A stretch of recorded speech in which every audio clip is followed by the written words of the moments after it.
Banyak syarikat tidak rugi kerana bisnes, tetapi kerana kesilapan HR compliance.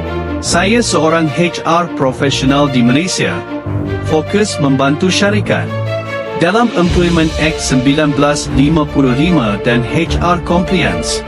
Banyak syarikat menghadapi masalah seperti offer letter tidak jelas, pengiraan OT salah dan proses penamatan tidak lengkap. Akibatnya, aduan pekerja, siasatan, denda atau tindakan undang-undang. HR compliance bukan sekadar dokumen. Ia adalah perlindungan untuk syarikat dan majikan. Bila betul, tiada siapa perasan. Bila salah, majikan yang akan dipanggil dulu.